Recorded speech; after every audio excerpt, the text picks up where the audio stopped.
Yes yes yes Lakshminivas గారు, ఇక్కడ ప్రధానంగా ఇక్కడ చూసుకుంటే కనుక 6 నెలలు అంటే సమయం కూడా ఇచ్చినట్టు 100 రోజుల్లో 6 గ్యారంటీలు అమలు చేస్తామని చెప్పింది కాంగ్రెస్ పార్టీ. సో సమయం ఇద్దాం అన్నటువంటి విమర్శ కూడా వస్తున్నటువంటి పరిస్థితి. సో మీరేమంటారు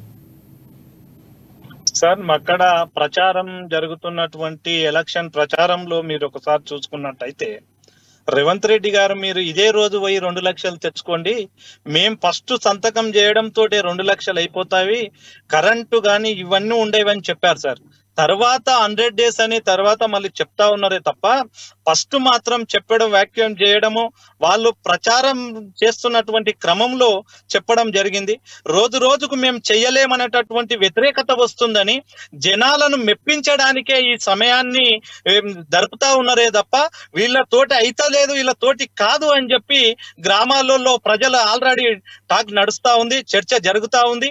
వీళ్ళు తక్షణమే వీళ్ళకు నిజంగా చిత్తశుద్ధి ఉంటే, ఈ ప్రభుత్వానికి చిత్తశుద్ధి ఉంటే తక్షణమే ఈ రోజు 2 రోజులలో కూడా ప్రకటించాలి.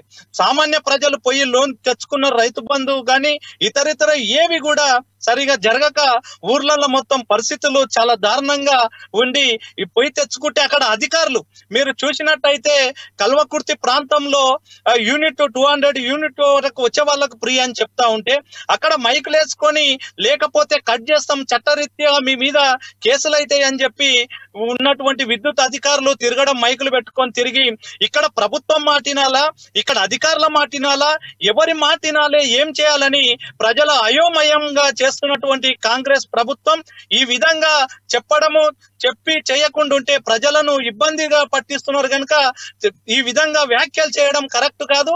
మీరు తక్షణమే విద్యుత్ అధికారులకు మీరు ఒక సర్కిల్ జేఆర్ చేయండి. ఈ రోజు ఈ డేట్ నుంచి ఈ డేట్ వరకు అవుతుంది, ప్రజలకు కూడా మీరు వివరించే ప్రక్రియ మీరు ప్రారంభం చేయాలి.